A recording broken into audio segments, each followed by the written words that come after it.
Bien, en esta ocasión veremos los mecanismos de financiamiento para proyectos de infraestructura.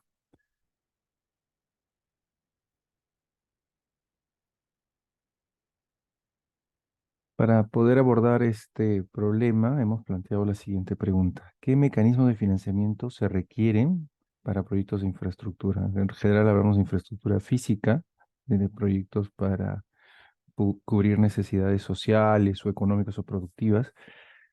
Y entonces, para esto, partiremos del análisis de una ecuación muy conocida sobre cómo se logra el balance económico de un proyecto. De un lado tenemos lo que son los ingresos y las subvenciones, si se ameritan las subvenciones, y del otro lado tenemos lo que es el costo de la obra y los costos de operación y mantenimiento. Por supuesto, aquí estamos haciendo una simplificación, se podrían considerar otro tipo de costos, por ejemplo, los costos de finalización del proyecto, los costos de remediación, etcétera. Pero bueno, para poder hacer una simplificación, hemos considerado esas cuatro variables. Para que se entienda bien la ecuación, tenemos acá algunas definiciones. El VAN, que es el valor actual neto de los montos. Esta es una ecuación que descuenta las tasas de interés en el tiempo y con eso evitamos que exista una distorsión y estamos comparando todos a un solo punto, que es el valor actual. Todas las variables se procesan con el valor actual neto, los ingresos, las inversiones, los costos, todo se lleva al valor presente. Los ingresos son aquellos ingresos monetarios que vengan del intercambio comercial. Estos se pueden ver a través de una tarifa, en este caso es P por Q, P es la tarifa, Q es la cantidad. P por Q nos da el principal tipo de ingreso, ¿no? Pero también se pueden tomar otro tipo de ingresos, alquileres, servicios comerciales u otros que pudieran surgir del uso y el usufructo de la infraestructura.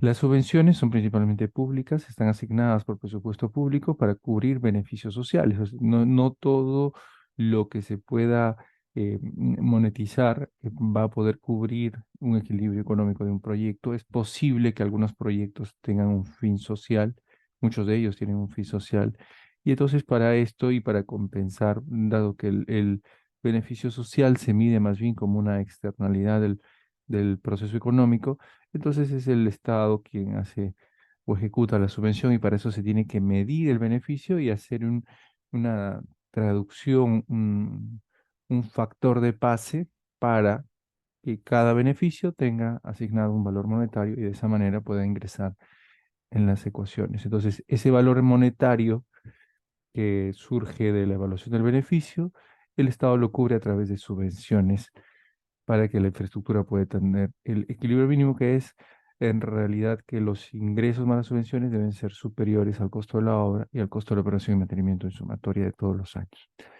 Costo de la obra es el monto de inversión inicial, y también se podría existir dentro de esto, dentro del proceso, si esto es un periodo, por ejemplo, se toma un periodo de evaluación de varias décadas, 20, 30, 40 años. En ese periodo, es un periodo muy largo, por deterioro, se puede considerar un monto importante de obras por rehabilitación, ampliaciones o incluso reemplazos de infraestructura. Los costos de operación y mantenimiento, los OIM, forman parte de mantener a cierta condición de desempeño o de condición operativa segura para la explotación de la infraestructura. Y bueno, las variables I y N que aparecen son básicamente la forma en la que nosotros vamos a utilizar para evaluar. I es el año en curso y N el periodo total de evaluación de la infraestructura. Los mecanismos de financiamiento, para verlos entonces, de un lado tenemos todo lo que ingresa al proyecto y de otro lado todo lo que egresa del proyecto. De los ingresos monetarios y subvenciones públicas que explicamos, que provienen la primera parte por la explotación de infraestructura, tarifas o usos comerciales, y de otro lado las subvenciones que luego se tratan también de llevar a variables que puedan ser medidas, por ejemplo, una compensación por beneficios sociales que se pueden expresar en kilómetros recorridos, niveles de servicio en un periodo determinado, que se puede medir cualitativa y cuantitativamente, el desempeño, también los beneficios sociales. Y del lado de los egresos, pues tenemos en el caso del costo de la obra, cuánto ha sido la inversión inicial en la infraestructura física. En este caso se busca una valorización mensual, quincenal o por hitos, y esto debe incluir en todo caso el equipamiento del proyecto, que puede ser dependiendo del tipo de proyecto. Por ejemplo, si es un proyecto de infraestructura de transporte como metro, podría incluir el material rodante, el ferroviario también material rodante, u otro tipo de instalaciones, por ejemplo, un hospital que requiere instalaciones médicas. Del lado de los costos de operación y mantenimiento son básicamente todos los costos periódicos y que incluyen en muchos casos también la renovación de algunos equipos menores. Esta curva nos permite entender en función del tiempo. Tenemos en el eje X tenemos el tiempo y en el eje Y tenemos la caja del proyecto o la utilización, las salidas o los ingresos del proyecto. Entonces existe un periodo que está en este periodo morado, que sería el periodo de construcción del proyecto, que solamente produce egresos y consume el flujo efectivo del préstamo, todo lo que o del endeudamiento o del tipo de financiamiento, lo consume, ¿no? Estamos en una zona negativa. Y luego empieza la zona verde, que está representada por ingresos, aparece esta curva azul, que son los ingresos del proyecto, y también existen egresos en este periodo, aunque son menores que el periodo de construcción, que básicamente es por la operación y mantenimiento y por algunas obras de rehabilitación. Entonces, lo que se busca en un proyecto en este periodo de concesión, que el proyecto primero recupere el déficit de la deuda con los ingresos, o sea, los ingresos y las subvenciones deben ser mayor poco a poco que el acumulado de los egresos, tanto en la inversión inicial como en la inversión periódica.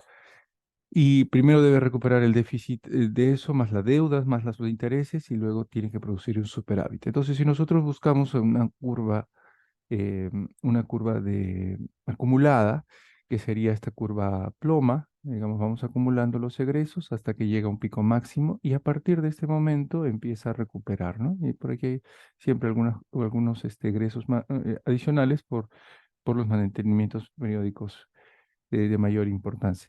Y entonces esto tiene que irse recuperando hasta un punto en el que ya logra el equilibrio inicial.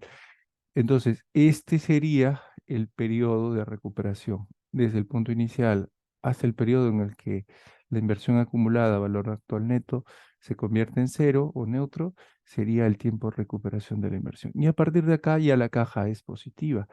Y entonces, pese a que tenemos que la caja sea positiva hacia el final del proyecto, tenemos que preguntarnos por este periodo. Todo este periodo que está en color rojo es el periodo donde la caja es negativa y entonces se necesita un capital de trabajo, un capital de inversión para cubrir, porque vemos que es un monto importante a lo largo del tiempo y entonces alguien tiene que poner ese dinero, ¿no? En el lado azul ya no nos preocupa porque es el proyecto ya es autosostenible, sea una inversión pública o sea una inversión privada.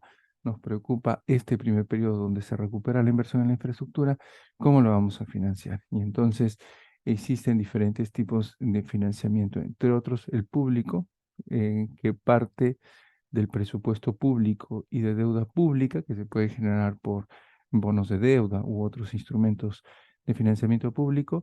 También el financiamiento privado, que puede ser por un sindicato bancario, es decir, un grupo de bancos que van a financiar el proyecto. Capital empresarial, o sea, las propias empresas pueden poner parte de la inversión de su propia compañía. Y también inversión extranjera directa, cuando existe financiamiento de Estado a Estado. Y por supuesto el financiamiento mixto que combina ambos, ¿no? Dentro del mismo financiamiento privado también puede haber una combinación y dentro del mismo financiamiento público se puede hacer combinaciones de financiamiento. Entonces, para terminar esta breve presentación, la infraestructura es viable cuando logra el equilibrio económico y financiero en el largo plazo. Es importante y además que tiene que haber esta traducción entre beneficios sociales y subvenciones públicas. El análisis debe ser realizado a valor presente para evitar que hayan distorsiones por el costo del dinero en el tiempo. Naturalmente, el dinero vale diferente si es a valor hoy o si se toma en algunos años, porque se tiene que tomar una tasa de interés, una tasa de descuento. Y es importante estudiar cuánto es esa tasa de descuento, porque la tasa de descuento viene dado principalmente por el costo de oportunidad del uso de ese dinero. Y debe considerarse el análisis de costo de financiamiento para obtener las mejores tasas de endeudamiento. Esto es muy importante para saber si el endeudamiento debe ser público o privado.